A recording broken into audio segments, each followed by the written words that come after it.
Okay, kind of a rainy day here in Southern California, but I want to talk a little bit more about the Electoral College, which is the only reason Donald Trump is president right now is because of the Electoral College, an arcane, outdated rule that's been around since the late 1700s, put in place by the founders.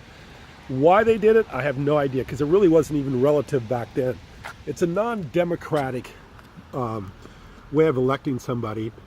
And it actually, supersedes the popular vote, which the popular vote would be the democratic way of having an election that every other country, every other election has. Nobody has the Electoral College except the United States of America.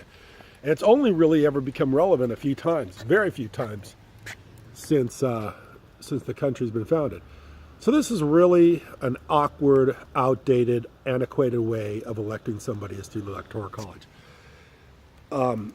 The reason, the Electoral College does essentially is it favors rural areas over less populated areas over populated areas.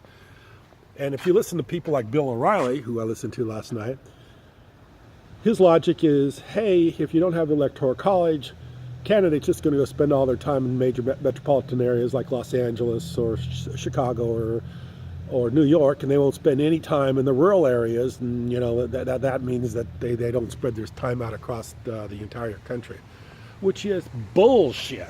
And I'll tell you why it's bullshit.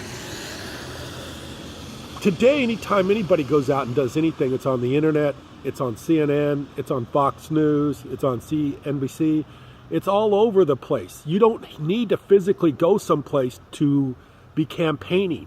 This idea that the rural areas are getting left out because the guy didn't, or the candidate doesn't actually show up to those areas is insane. It's insane thinking that, well, we got to make it fair because the candidates are just going to stay in those populated areas if we don't have the Electoral College.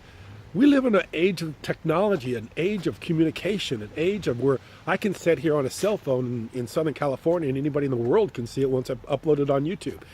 And now we think that, this really stupid idea that if somebody doesn't show up to, if somebody can't go and campaign in certain areas, that all of a sudden that makes it unfair for those areas.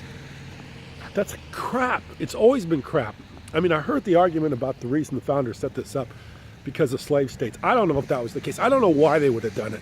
The only reason I would have think they would have done it was because maybe back before, it was harder to communicate or harder for messages to get out, that they would feel like maybe someone needed to go to a certain areas just to feel like they weren't left out or feel like they had a participation in the election too.